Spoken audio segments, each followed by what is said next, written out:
All right. So I wanted to introduce myself. I'm your host for the next little while, as well as our friends at Top Shelf that we'll be getting to shortly.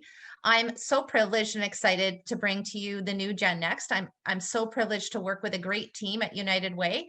My name is Kate, and I'm the director of marketing. And this afternoon, we are going to get into some cocktail mixing with one of our extremely fantastic sponsors and partners, Top Shelf. I know you guys have probably been to your fair share of Zoom meetings so far this year. Gosh knows we've all had enough of it, but don't be shy with your reactions. There's the opportunity below to give us an applause, give us a thumbs up as you're going through this cocktail session. Also, there's a chat button, so make sure that you take advantage of that, chat with each other, ask questions. This is meant to be an interactive session as much as we can all be as we're all on screen.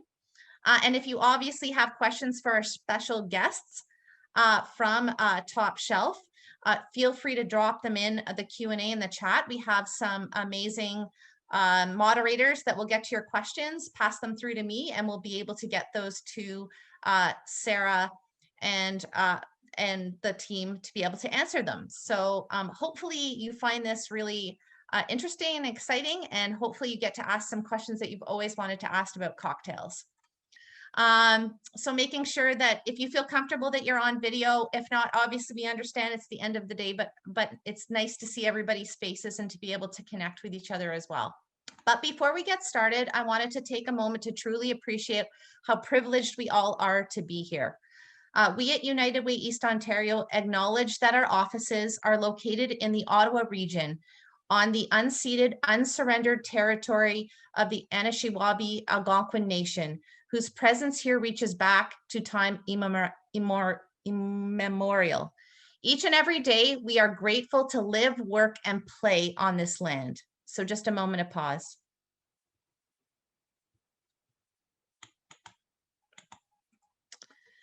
We hope that you throughout today managed to attend one of our sessions earlier. We had some incredible sessions, and we plan to have more incredible sessions tomorrow. So make sure that you sign up and attend those.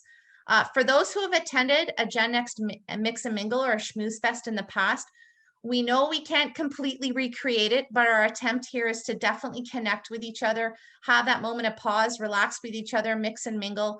And we've included our favorite drink sponsor, to be able to give us this opportunity. Nothing like Top Shelf to bring us all together. So Amplify is part of the launch of the new GenNext East Ontario. So in the last month, you've probably seen a lot of activity. Hopefully you follow us on social around the new program. Refresh, where we now are able to span our entire region, which includes Prescott, Russell, Ottawa, Lanark, and Renfrew counties. If you want to learn more about how we've changed and more about the new GenNext, please make sure you visit our website. It's GenNextEO.ca. It's an incredible website with a ton of information and insights, so make sure you check that out. And make sure you sign up for the newsletter. It's incredible, and that'll give you a lot of opportunity to keep in touch with GenNext. We have someone sharing the links as we go as well, so you'll be able to keep those links handy to be able to sign up after. Finally, we're a charitable organization, and it's been a struggle, as it has for everybody during this pandemic. And the cancellation of our physical events, I can't tell you how much we miss you all, and that we really miss being all together. But this is what we can do at this point, and we're so excited to have you here. But it's definitely impacted our donations and support, not being able to have those live events. So we truly appreciate you guys coming together for your community, and anything you're able to donate to gennext.eo/donate, please take a visit, look at our causes, get yourself involved, and obviously any type of support you're able to provide is appreciated. Already, we've had a lot of people sign up for GenNext and provide donations, and if you have, we thank you so much for doing that. Again, the website is put up. It's gennexteo.ca/donate. So that's where you can go and check out. There's also a really big donate button up in the corner as well, if you don't want to put the slash in and just go to the website. So now it's time to have some fun. Enough from me and my lovely background. We're going to give a shout out to our friends at Tech Savvy. Tech Savvy has been a longtime partner of GenNext, an incredible partner, and they help make all of these events possible with their support. If you've been to a GenNext event before, you should and probably have noticed Top Shelf. They're one of our longstanding partners, and we're so glad to have Sarah Ainsley from Top Shelf with us today for our cocktail demo. And she's going to be joined by Cedric Foley, aka Seti Pours. And we hope you all bought a kit to mix along with them. If not, I happen to be very lucky. I still have some Top Shelf left over from a party that I had where Sarah was able to be here in person way back when. So I have some leftovers, and I reached for some of my new favorite mix components. So I will be mixing along. Sarah's been a member of the Top Shelf team since its inception. She got her start engaging with local communities and promoting and enhancing ways of doing business, fostering doing good, and creating impact. Over the last 6 years, Top Shelf has pivoted and adapted as it grows. But at its core, they always maintain the value that connecting with people in community comes first. That 100% local, they live and breathe. That's why we love them. In 2020, Sarah's role as event director quickly changed to manage the hand sanitizer distribution across the province. The immediate response needed due to the pandemic brought a great deal of change for the company, but because of the force behind their team, they only grew stronger. From a United Way GenNext perspective, we can't say enough about their support during this challenging time. We've appreciated working with them to support the most vulnerable in our communities that require hand sanitizer, but as always, Top Shelf is always there to help out. Recently, they launched a new initiative called Top Shelf Cares. It's a platform that unifies the company's messaging and its work and in its social responsibility area into the environmental impact, wellness, and enterprise. Sarah's now the Director of Community Partnerships and Business Development for Top Shelf. She also knows how to make an awesome cocktail, I can tell you firsthand. I'd like to bring Sarah and Seti onto the virtual stage now to tell us a bit about what sets Top Shelf apart from the other distillers and why they support GenNext. Everybody, please, if you can take yourself or do your virtual applause, we're going to welcome them. And don't be shy to sound off on the chat. If you have any questions about Top Shelf, it's an amazing opportunity to ask the experts and let them give you any tips they can around cocktail making. So over to you guys. I can do this, right? You're there. Of course. Thanks, guys. Thank you so much for having us. We really appreciate it. And you know what? I think we're just going to start this off by going right into cocktail making. Unless Sarah has something she wants to add right off the bat, I think maybe it'll lighten up the mood. And then maybe we can follow up with Sarah talking a little bit about Top Shelf. What do you think, Sarah? Should we just go right to the cocktail? Yeah, I think we should break the ice with some cocktails. Let's do it. So as mentioned, my name is Cedric Foley, aka Seti Pours. If you've not seen our videos, we do a lot of video tutorials on our YouTube page as well as on our website, topshelfdistillers.com. You can search us, and we're also going to get some recipes out there for you for syrup. So not only recipes for our products, but also modifiers so that you can make your own creations. Now, today we're making a recipe called the Ontario Cherry Fizz. This is made with Reunion Moonshine Ontario Cherry. This is a product made from Top Shelf Distillers. And don't let the word moonshine scare you. A lot of people associate that with overproofed, unaged whiskey. This is more like a beautiful, delicious liqueur. So this sits at 25%. It's all Ontario ingredients, and it's a very, very, very approachable. So I know a lot of people might be scared off by the word moonshine. Let me just say, this is not your typical moonshine. This is a bar above and very, very approachable. So if you're trying to get into the moonshine game and try some stuff, this is the right spot to try. So hopefully you got a kit for the Ontario Cherry Fizz. If not, they are available on our website, topshelfdistillers.com. That being said, I'm just going to move forward with kind of the recipe here. So you do need a few tools to make this. So a cocktail shaker is one of them. Another thing is a jigger. If you don't know what a jigger is, it's these things that look like an egg holder. You've probably seen them kicking around your grandma's house. So these are tools that are used to measure and shake up your cocktail.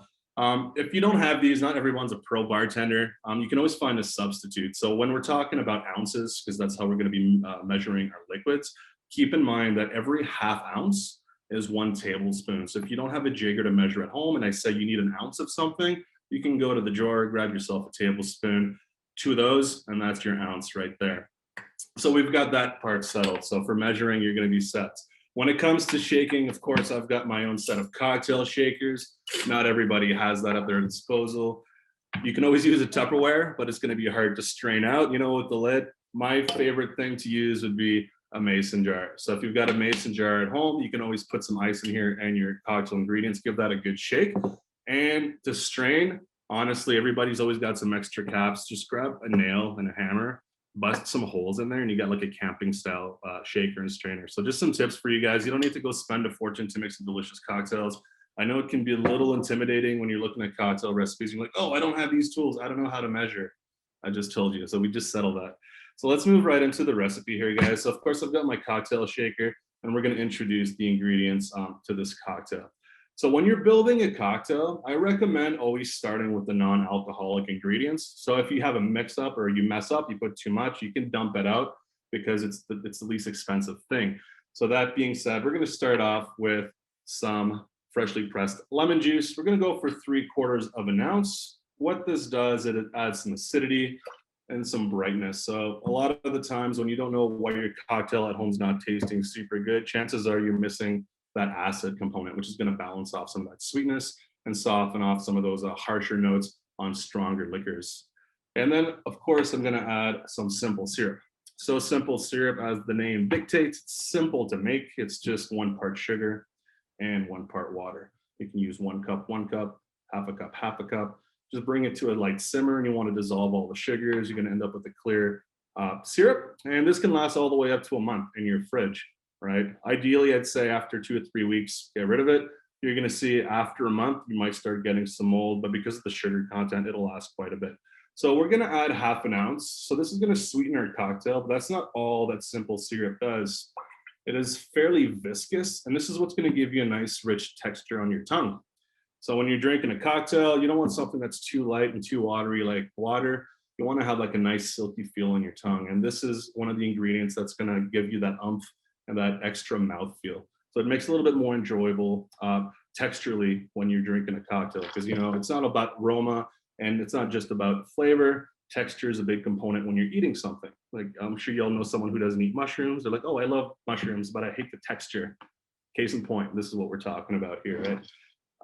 Then we're gonna add our top shelf vodka. So this is made of 100% corn. So if you've got some gluten sensitivities, you're good to go with this stuff right here. There's no grain.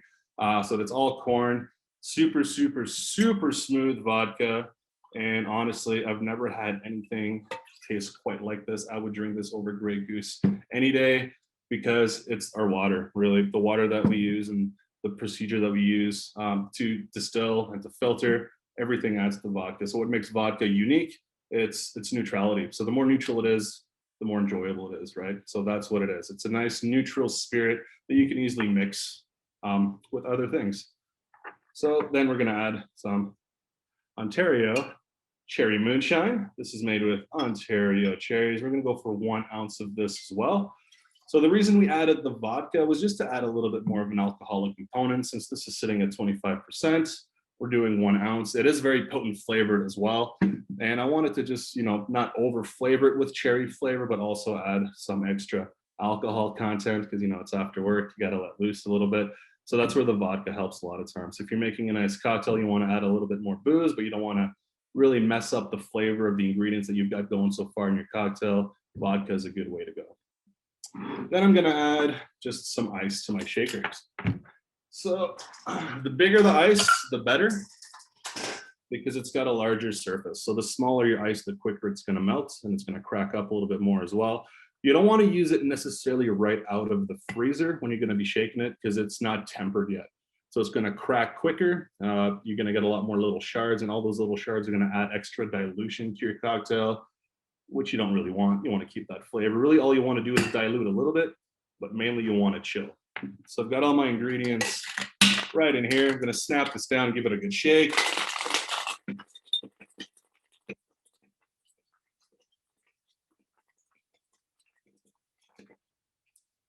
Now this cocktail, you can either have that in a regular rocks glass. I like to serve it tall. In a Collins glass, it's pretty skinny. Honestly, between a rocks glass and a Collins glass, you're looking at about 1 or 2 ounces difference. So it's more of a presentation thing, if you ask me. So I'm gonna fill this with some ice, and I'm gonna pour my drink over some fresh ice.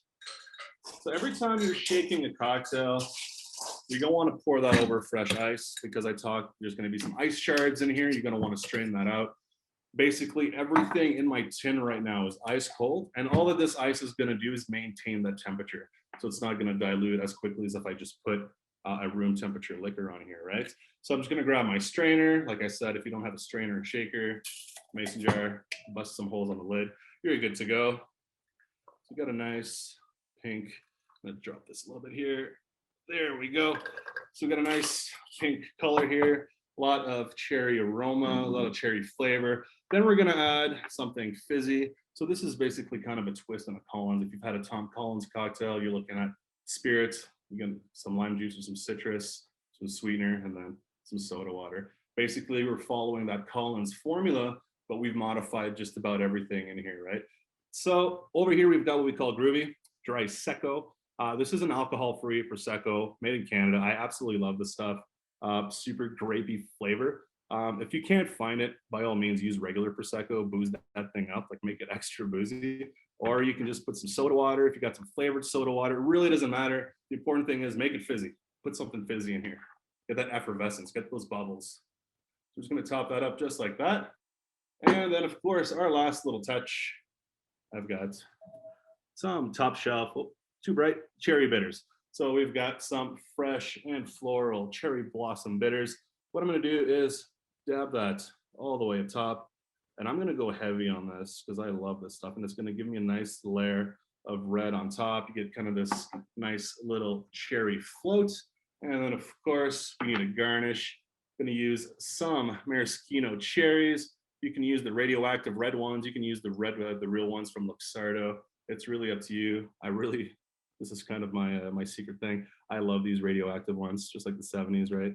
So there we go. This is our cocktail. This is how it's designed, but I'm a sucker for citrus. And since we have some lemon juice in here, I'm actually also gonna add some lemon zest. So when you're gonna be adding lemon zest on any kind of cocktail, what you wanna do is peel off the peel. You're gonna notice on the inside, I don't have a lot of that white pith. That white pith is gonna add bitterness to your cocktail. And that alcohol is gonna master, is gonna extract that bitterness, because that's what alcohol does. It sucks everything out. So try to make sure that you don't have too much white pith. And then there's a lot of oils in these peels. So if you take the colored part and you point it towards your drink and you give it a brisk squeeze, you probably can't catch that on the camera, but you're gonna maybe see how shiny that is. These are all lemon oils that have been expressed out of the peel and onto the top of my drink. Now, a good trick to do as well is give that oil a little rub around the rim, so that every time you're bringing that glass up to your nose, you're gonna get some of that fresh citrus aroma. So you don't necessarily need to put this in the drink, but I like to add a little splash of color. So I'm just gonna try to dip that right in there, just like that. I'm just gonna add a little extra to the cocktail. And this right here is the Ontario Cherry Fizz, brought to you by Top Shelf Distillers. Now, if you didn't get a chance to grab yourself a kit, you can absolutely find this kit on our website, topshelfdistillers.com. We have a whole variety of kits. We've been curating kits for a long time. So whatever your flavor, if you're into whiskey, gin, vodka, some of our Reunion Moonshine series, we have flavors going from gingerbread to French toast. We're all over the place. We've got really, really unique flavors that you can't find anywhere else. Be sure to check out our website. If you're looking to get more into cocktailing, I'm sure a lot of you are going to have some questions for me as well after Sarah does her presentation here. I'd be more than happy to answer your cocktailing questions, regardless of what they are. We've also started doing Top Shelf's Guide to Cocktailing. So this is a subscription-based kit. Every month you get a cocktail kit. You also get a bar tool. First one being the most important, your measuring tool. After that, you're gonna get yourself some shakers, then some strainers, and this is gonna go on for 12 months till you got yourself a whole bar kit. And this is all included in the kit if you decide to do a subscription kit. And with that, you're gonna get the magazine, and you're also gonna be a part of a special Facebook group where we give you some videos and some feedback and everybody shares their images and stuff like that. So in here, you're going to get all sorts of information talking about the history of the tool that you've received, tips and tricks on how to use citrus, how to dehydrate, make your own garnishes, you know, a lot of little history quotes about the cocktail, what inspired the cocktail we made. And over here, you can see in issue 1, we're talking about all the different styles of jiggers.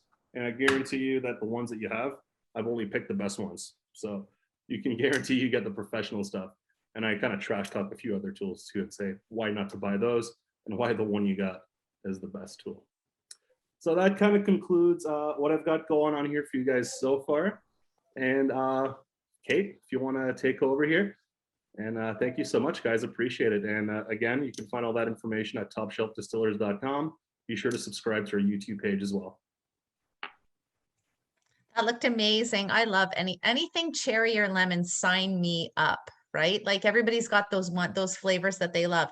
You know what? I'm going to leave you, Sarah, an opportunity to chat about Top Shelf.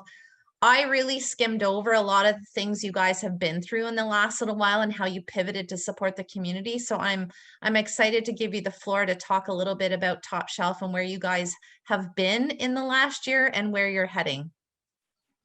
Thank you, Kate, and thank you, Cedric. Anybody who is participating in the last event over the summer, you got to see me fumble through talking and making cocktails at the same time.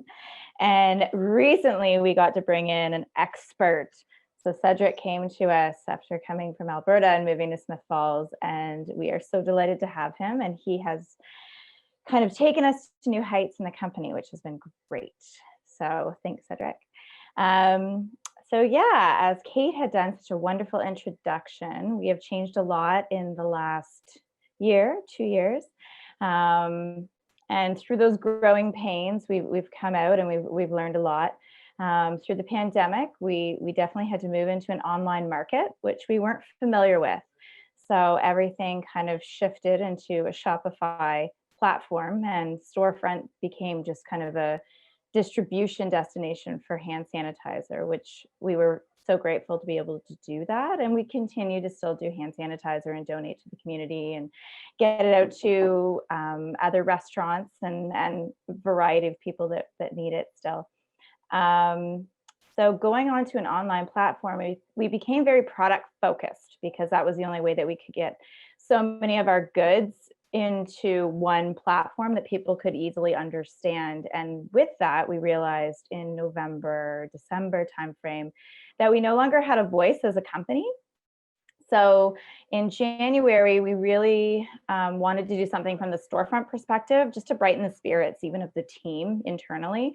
So the storefront staff came to me and asked if they could do kind of a storefront initiative where they supported mental health awareness in the Lanark community. And from that, it catapulted into what we now call Top Shelf Cares.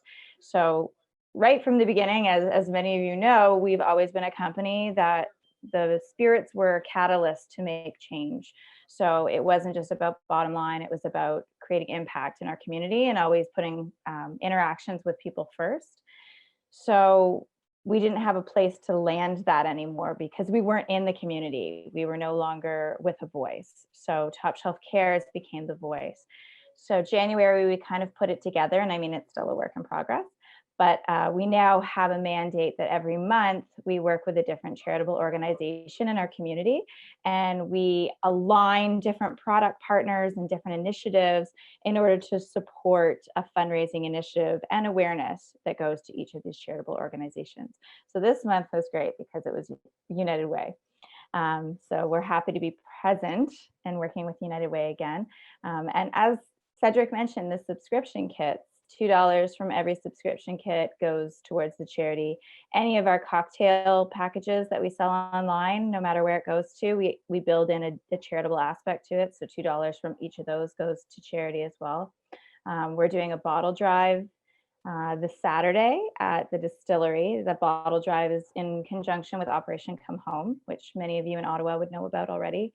So that's kind of our first attempt at doing our bottle return program, which we haven't been able to do during COVID. So now we're going to spearhead that again, and that'll start in April, which is great.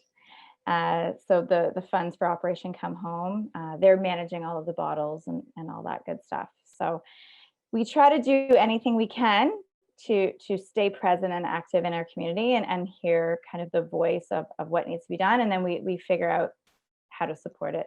The nice thing with Top Shelf Cares is it's a voice of our staff, our team, our community that isn't spirit driven, and it allows us to now work with youth, or it allows us to work with areas that spirits might not be the right tone to be using as the catalyst. So it becomes a lot more about the people. So April's going to be exciting for us and very busy because we're focusing on our environmental impact pillar. So it's going to be Earth Day on the 22nd. We're working with a local water supplier, and part of the proceeds from the water sales will go back to the Friends of the Tay Valley Watershed. We're working with a coffee company that it's Indigenous owned, and their mandate is to do clean water sourcing in Northern Ontario. So we just try to get involved wherever we can. So do follow Top Shelf Cares. We'll send that information to the team so they can spread the word and see what we're doing in Top Shelf land. I think that's it for now. I think we're going to open it up to Q&A, but I'll pass it back to you, Kate. Yeah, thanks, Sarah, and thanks, Eddie, again for mixing up those cocktails. I think my favorite is still the cardamom fizz. There's something about the spices in that. I don't care what time of year it is, whether it's fall, Christmas, whatever. It's still one of my favorites, and I have all the fixings for that one. Although I did realize when I tried to find them this past week that I do need to place a new order for all the fixings around that. But there's some incredibly what I love about your brand, and I think it really speaks well to what we're trying to do in our community, is to create an experience, to have people really feel connected. And I feel like when you are putting recipes out there and you're putting product out there, I know you guys have tried these things. I know you have tried to mix these things, you've tasted them, and they sort of feel very warm and like someone has put some attention to it. And Seti mixing that one up, I'm definitely going to have to try that one as well now. So there's a few questions, and we can open it up now. We're going to keep our group right here. So you're able to bring yourself off mute if you feel comfortable, bring yourself off camera and ask any questions that you would like. Thank you, Sarah, for going through Top Shelf Cares. I forgot to ask a question up front, which is what I should have asked, which is what is everybody's favorite cocktail, or is there something they are particularly liking lately? Of course, Seti, we want to hear from you first, as you would be the trendsetter in this area. But if everybody wants to go around and share their favorite cocktail, that would be great.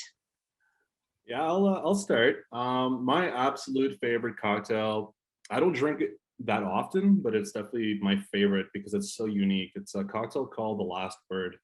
And what's unique about this cocktail is, one, it's an equal parts cocktail. So it's 4 ingredients, and you could use anything to measure. It could just be using a bowl. As long as it's all equal parts, the flavor is going to balance out. So in The Last Word, you've got what you call green chartreuse, which is a green liqueur made by Carthusian monks in France. Very, very coveted secret recipe. Only 2 monks at any point know the recipe to make green chartreuse. It's very herbaceous and it's very strong. It's sitting at around 60-65% alcohol. But I mean, there's something like 135 herbs and botanicals in there. So it's very unique. And then you got some Luxardo maraschino liqueur, which adds a bit of sweetness. This is a liqueur made with cherry pits and like Marasca cherry pits. And then you've got some lime juice to balance it out. And of course, you've got some gin. And the thing about that recipe, it's that the Top Shelf gin works perfectly for it because it's a little bit more citrus forward, which kind of adds to this cocktail. A lot of the times people make this with a London Dry, which is very juniper forward, and that adds a little bit too much peppery notes, I find, to this cocktail because you're already getting all those notes from the green chartreuse. And by having a more toned down juniper, not as juniper forward, but more approachable gin, makes a huge difference. And it's very, very easy to make, and it's very unique because a lot of people, either haven't had Luxardo or green chartreuse. So it makes for a very interesting cocktail. It's bright green. It's very, very refreshing. It's very crisp, but I mean, nothing in the world tastes like that cocktail. And it's a little off-putting at first because people don't expect such an explosion of flavor in your mouth. But it's, I mean, it's grown on me. And for me, it's always, when I start having them, it's usually during spring because you got all those floral and botanical notes to them. So it's almost like, all right, summer's coming. And obviously it's super high proof. It's all alcohol except for a little bit of lime juice. So, you know, it gets the job done. I just love the fact that I just heard Juniper forward. Is that what I heard? Yes, that's what I heard. I will confess, I grew up in a British family, and my family always had like florally type, because there's a lot of sort of syrupy things that the elderflower is like, you know, something that I grew up with, as well as Ribena, if anybody knows what Ribena is. That's blackcurrant. But so I've been dipping into like the sort of, like you said, floral and herbal. Also because I know, and no one else will drink it. It will be all saved for me because it's what I like. But I've been dipping into that and just combining it with the vodka, just like any little splash of floral, rose. You know, it's kind of weird for me because like growing up, I was like, I don't like that stuff. But now, you know, definitely that's what I'm liking as refreshing for sure. What are you going to show me?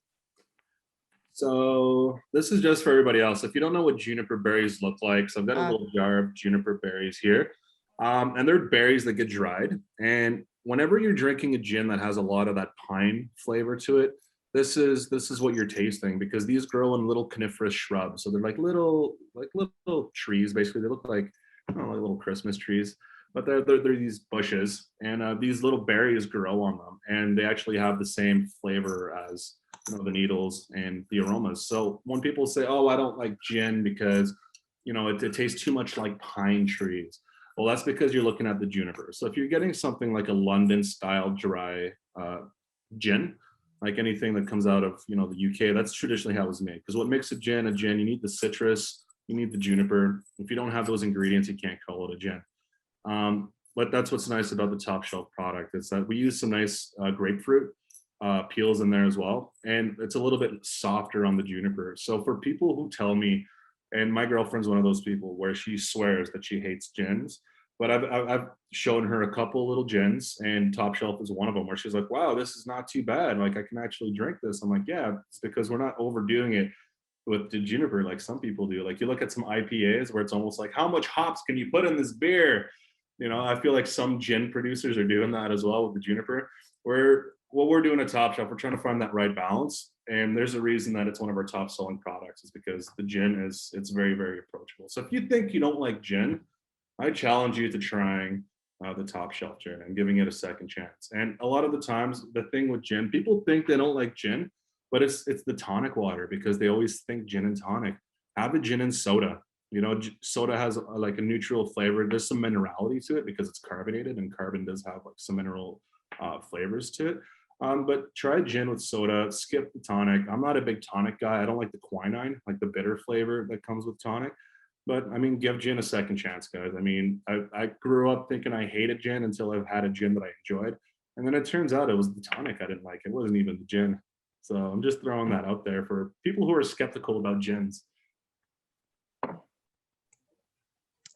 think we have, does anybody else want to share any particular cocktail that they're liking right now? Or obviously, I think we're getting a lot of people chiming in on things they now want to try, of course. I'll let anybody else speak up before I take a little question here and ask. Kate, I can grab a second, but I give gin a second chance. I am giving gin a chance every time I drink it because I love gin. But I recently have been doing monthly Zoom calls with a group of friends, and we've chosen a cocktail recipe every time we meet and try something new. And it started just on we all had like a giant bottle of real lemon juice in our fridge. So every time it's like something that has to have lemon juice. That's the only requirement. But we've been making like a different simple syrup every time, which has been super fun. The latest one we did was I made a really strong ginger syrup this weekend for the cocktail we made yesterday. And it had Top Shelf gin in it, ginger soda, ginger syrup, and some lemon. And it was super spicy and citrusy, which I love. Nice. That sounds healthy. It sounds like a hot toddy with gin. That sounds great. It's like a nice transition out of winter into spring drink for sure. Mhm. I'll go. One of my favorite cocktails has to be a Caesar because I make them at home, but they're never the same as if I like go out and sit on a patio and have one. I just can never get it just right, like just that perfect like combination of Tabasco and pickle juice and whatever else. Horseradish, I love a Caesar with horseradish. And I've really been missing sitting out on patios and enjoying a Caesar with friends. So that would have to be my choice for sure. See, I get that all the time where people are like, oh, I make this really good cocktail, but I can never recreate it. It's because you need one of these. You need to measure and keep it consistent and take notes. You know, like if you make one and it's a little bit too citric, just drop the, like, know what you put in there. Take a notepad. I mean, it's easy for me to say because this is what I do for a living. You know, like I do a lot of cocktail comps and stuff. So I'll just dot it down. But since we're talking about making I'm just going to throw this out there. There's a golden ratio for making cocktails, okay? So if you're going to be making something like a sour, 2-1-1. So you want to start with 2 ounces of a spirit and then 1 ounce or 1 part of a sweetener and then 1 part citrus juice. And then you can mix those up, right? So like when you look at something like a margarita, you're looking at 1.5 ounces of tequila and then you got a 1/2 ounce of your triple sec. That's 2 parts. Then you got 1 ounce lime juice, that's 1 part. And then you got 1 ounce simple syrup or agave, that's another part. And then from there, you can tweak your recipe and you can really develop. Just keep in mind, certain things like agave will be twice as sweet as regular simple syrup if you do a 1-to-1 regular simple syrup. So there's 2 ways around that. You can either go halfway with the agave, or you can mix it with some water and dilute it a little bit, which will make it a little bit less viscous. But that's a good starting point for everybody in here who's looking to make cocktails. Do 2 ounces of some booze, 1 ounce of something sweet, you know, honey, maple syrup, or whatever, and then 1 ounce of citrus juice. And then from there, kind of figure out, all right, it's too citrus or it's too sweet. And then you kind of tweak your ratios and then you're good to go. But that's always a really good starting point where your cocktail won't be atrocious. And then you can kind of refine it from there. So I'm just throwing it out there. 2-1-1, that's your ratio for developing an idea. I have a question for both Sarah and Seti. Okay, can you both name one ingredient that is overrated and one that is underrated when it comes to cocktails and cocktail mixing, in your opinion? All right, overrated. Well, I won't say overrated, but I'm gonna say overused. Saint Germain, because Saint Germain is good in everything, and there's a reason it's called the bartender's ketchup, and I find it's kind of like cheating. So if you throw Saint Germain in a cocktail, it's gonna taste really good. It's an elderflower liqueur. Obviously, if you put too much, it's gonna turn it to crap. But I mean, you put a 1/2 ounce of that, it's like ketchup. You put a little bit of ketchup on anything, it'll taste pretty good. So I'm gonna say that's kind of maybe not overrated, but overused. And underrated, I'm gonna say, you know, like lemon and lime juice, like fresh. That's something that people skip. Like they'll buy the bottled stuff and just don't. Like buy a lemon, buy a lime, just invest in a citrus press. And there's nothing like fresh press, because when you get something in a bottle like lemon and lime juice, it's gonna get a bit of a chalky kind of texture to it in your mouth. And you're not gonna get those floral notes. Like you almost get like a sweet honey note on a fresh pressed lemon compared to, you know, the lemon juice that you're gonna get in a bottle. So like don't use that stuff. Just buy fresh, cut it in half, and you're good to go. Like just use fresh citrus, people. I think my underused is bitters. I love all different types of bitters, and I'm such a sucker for just soda and bitters just to add flavor, especially anything that's kind of in the herbaceous kind of botanicals. We have a great evergreen one that is like my favorite go-to right now. The cardamom is one of my faves for sure. Thank you for mentioning it, Kate. And then overused, I don't know. I think that Cedric was onto something with like tonic. I never liked tonic before, and then I started trying the Fever Tree or the County Bounty, the Forager one, and they're lovely. Like you can actually taste like the properties that are in them. So yeah. Going back to bitters, totally underused. I mean, for me, I'm a bartender. I use that stuff every So time. heavy. Yeah, a lot. I mean, it depends what I'm making. Like, depends what I'm making, and it depends on the bitters. Some are more, you know, they don't have equal bitterness. You know, you might have a bitter over here that's extremely astringent, and one over here that's more on the sweet, and like, you know, like anything with fruit is typically a little bit sweeter, and anything that's like all spices tends to be a little bit more stringent, or anything like with flowers, I'll find a little bit more stringent. But that's one thing. I mean, it's the salt and pepper of the cocktail world, and it just adds that little extra dimension and depth to a cocktail that people didn't know it needed, right? And like a lot of people make a cocktail, like over here, we're using cherry on cherry, which is fine because it was mainly for the float. But I mean, you could easily use orange in here to accentuate those cherry flavors. And it's almost like painting, you know, you have like those colors you want to contrast or complement. And this is kind of the same thing with flavors, you know, like right now we use the complement method, or you can use like a contrasting method. So with cherry, I could even use some allspice in here and it would taste really good, but it's just not the result I was looking for. And I think that people are afraid of using bitters because they don't understand really what they are. And at the end of the day, it's just little flavor extracts. It just adds a little boost of flavor. I mean, there's nothing different in this bitters than you would in like a bottle of vodka. It's a little bit of alcohol, but it's concentrated flavor. So I would recommend to everybody to, you know, get an assortment of bitters. For sure, get some aromatic bitters if you're making old fashions and Manhattans. Get some orange bitters. If you're making a martini, add 2 dashes in there. It goes a long way. Add some nice floral notes, and a lot of them will have a bit of ginger in there as well, so it kind of adds some depth and complexity. But I mean, there's so many unique bitters out there. You just need to explore them, and you won't know until you try them. And you're like, oh, that's what this was missing. Like when you're cooking veggies and you're like, oh, these taste plain.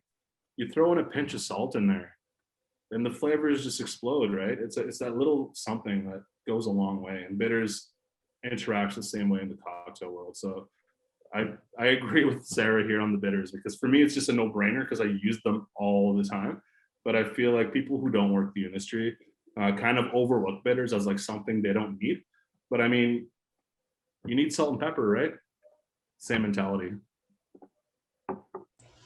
That's very true about not knowing exactly what they were, because I think recently I discovered that bitters doesn't mean it's like a bitter shot of something sour or something bitter like that. And so that's what I always thought they were, but correct me if I'm wrong, but my Googling is said, just like you explained, it's like an extract of a flavor. So now I understand, because I know, I mean, I would have liked it anyway, because I was going to say my favorite cocktails are like very sour things. So anything passion fruit or grapefruit, love any of that stuff. So even if bitters were always bitter, I would like them. The intro to bitters that you have, Cedric, is that on our YouTube? It is on our YouTube page. So we don't have like a URL set up yet, but I mean, if you go on YouTube and you look at Top Shelf Distillers, you'll eventually find our logo. Click on there, and I think it's a 10-minute video where I kind of go in depth about bitters, how to use them, and different applications for them. And there's a whole bunch of other stuff too on there. We got a whole bunch of recipes and syrups as well. So if you're looking to make like a tiki cocktail, we got an orgeat recipe on there as well, where you don't need to use or pulverize actual almonds. We do like a hack using almond milk, which is something that I've always used in bars because it's quicker and it's more sustainable and it's cheaper, because almonds are hella expensive. But I mean, we got so many tips and tricks, and this is something that we just started doing about a month and a half ago. And every week we're adding more and more and more content on there. So if you're serious about learning new things, I mean, you should for sure subscribe to our YouTube channel, and you're going to be getting some weekly information. And for everybody doing like weekly Zoom cocktail nights with the girls or the guys, I mean, this can, you just send them the link, be like, hey, we're gonna be making a cocktail, we're gonna be using this syrup. So you can send them all the links for the syrups, because it's not just cocktail recipes, we're also doing syrup recipes. And then soon I'll be doing garnish tutorials, so different styles of garnishes.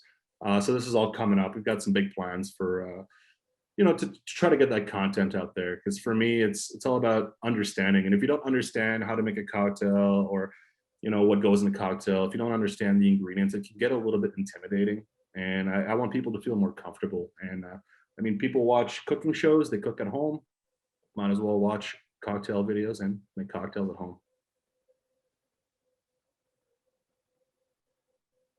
I was going to say, I see a question from Julie. She was asking about, I think we kind of touched on it, Julie, we were chatting before about the facility being open, and when, Sarah, you might be opening up, and tours and things like that. I know it's extremely hard to predict what's going to go on in that crystal ball, but maybe you can give us a little bit of an idea, Sarah, on what you have planned out in Perth.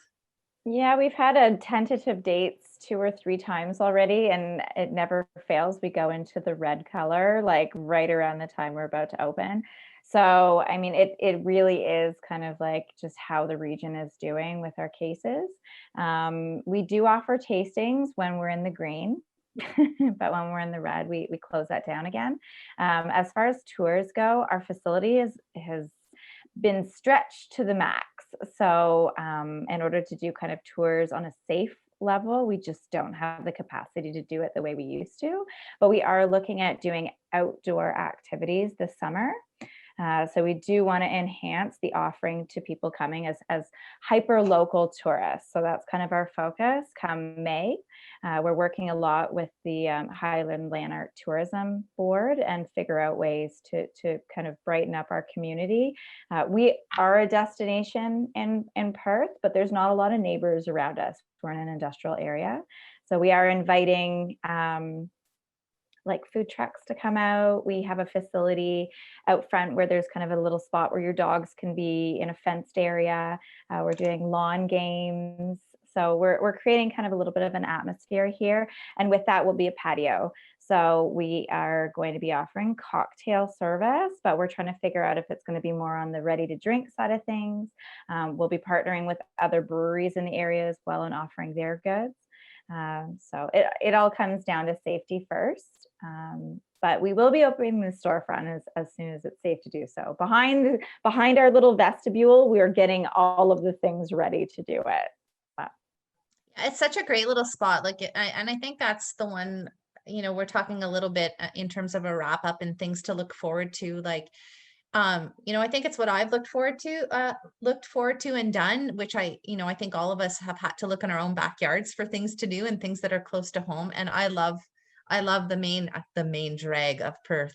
Yeah. But there's so many neat things, so many neat places to jump in and out of that I mean, it's definitely going to be on my destination spot for this summer. So I'm excited to hear you guys are doing that. Lawn games is going to be awesome. Yeah. And we're a member of Harvest House as well. So we get RV stayers, which is kind of fun. We're like kind of a little tiny RV park as well. Yeah. But anything that just brings people out safely. And again, it's about hyper local. So we're kind of like trying to figure out the parameter where we want to really focus our marketing attention and focus on the producers in that area as well. So April, we're going to focus a lot on the maple syrup producers in the Lanark community. So a lot of social media will be going out about maple in April. That's amazing. Yeah. When you're driving out there, you can see all the lines in the trees when you make the trip out there. So I've got a place in Ompa and there's always the trees and the lines going. It's maple syrup is incredible from that area. So I think we're going to actually just wrap it up now too. So I want to thank everybody for coming. We are so grateful again for your support at Top Shelf. This has been so fun, and just in a time where everybody just needs to have a little bit of fun and see each other. I really appreciate you guys lending your expertise, as well as for your ongoing support. So just want to wrap it up and just encourage everybody for day 2 tomorrow. We've got some incredible sessions coming up. So those should be in your lineup for tomorrow. There we go. There they are. And again, another session tomorrow night where we're going to enjoy one of our other partners. And I know, Sarah, you're good friends with the folks over at Dominion City. So just supporting each other and keeping it local. I want to thank everybody as well as our sponsor, Tech Savvy, again, for making all of this happen for us. If you're interested at all in learning any more about GenNext, it's gennextdo.ca. We've got tons of information up there about the program as well as the lineup for tomorrow. So make sure you reach out if you're able to support and provide any type of donation in support of the event. We would welcome that, of course. And we're really looking forward to seeing you tomorrow. And thank you so much, Seti and Sarah. It was so nice to see you again, Sarah. You're kind of reminding me of your look from Saunders Farm, which I also saw you there when we were trying to make Saunders Farm happen in the fall. You've got the orange and the black going. Yeah, it's kind of my signature event look. I was like, and if you're ever out somewhere, you will always be there. Top Shelf is always there in the corner doing their thing. So I really appreciate it. And I want to thank everybody for spending some time with us. So thank you, Sarah and Seti. Yay. Thank you, guys. We'll see you all tomorrow for day 2. Thanks. Thanks, everyone. Take care. Thank you. Thank you. Bye. Bye.